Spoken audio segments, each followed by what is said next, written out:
Okay,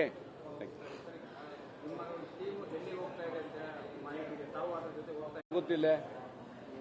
Delhi ಹೋಗೋದು ಸಹಜವಾಗಿ ಹೋಗ್ತಾ ಇರ್ತೀವಿ ನಾವೇನು. ಡೆಲ್ಲಿಗೇನು ಈ ಯಾವುದೇ ಮಂತ್ರಿ ಕೊಡಿ ಅಥವಾ ಯಾವುದೇ ಆಕಾಂಕ್ಷೆ ಇಟ್ಕೊಂಡು ಏನು ನಮ್ಮ ಡೆಲ್ಲಿಗೆ ಹೋಗಿದ್ದೆಲ್ಲೂ ಇಲ್ಲ. ನಾವು ಡೆಲ್ಲಿಗೆ ಹೋಗ್ತಾ ಇರ್ತೀವಿ, ರಾಷ್ಟ್ರೀಯ ನಾಯಕರನ್ನ ಭೇಟಿ ಮಾಡ್ತೀವಿ, ಅಲ್ಲಿ ಸ್ಥಳೀಯ ನಾಯಕರನ್ನ ಭೇಟಿ ಮಾಡಿ ಬರೋದು ಸಹಜ ಇರುತ್ತೆ, ಯಾವಾಗಲೂ ಇರುತ್ತೆ. ಅದು ಆ ಥರ ಏನು ಇಲ್ಲಲ್ಲ. ಉಸ್ತುವಾರಿಗಳ ಮೇಲೆ ಯಾವುದು ಕಂಪ್ಲೇಂಟ್ ಮಾಡಲಿಲ್ಲ ನಾವು. ಆಮೇಲೆಲ್ಲ ಸರಿಯಾಗಿ ಈಗ ನಮ್ಮ ಪರವಾಗಿ ಮಾತಾಡ್ತಾ ಇದ್ದಾರೆ, ನಮ್ಮ ಪರವಾಗಿ ಕೆಲಸ ಮಾಡ್ತಾ ಇದ್ದಾರೆ. ಹಾಂ, ಸರಿಯಾಗಿದೆ. ಸುರ್ಜೇವಾಲಾ ಅವರು ಹೋಗಿ ಬಂದಮೇಲೆ ಅವ್ರ ಜೊತೆ ಮಾತುಕತೆ ಆದಮೇಲೆ, ಅದಕ್ಕಿಂತ ಮುಂಚೆ ನಾವು ಚೆನ್ನಾಗಿದ್ದೀವಿ.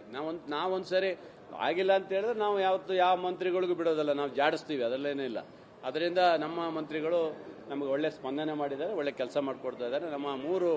ನಾವು ಸಂಗಮೇಶು 3 ಜನ ಕೂತು ಚರ್ಚೆ ಮಾಡಿ ಜಿಲ್ಲೆ ಬಗ್ಗೆ ಹೆಚ್ಚು ಒತ್ತನ್ನು ಕೊಟ್ಟಿದ್ದೀವಿ ನಾವು.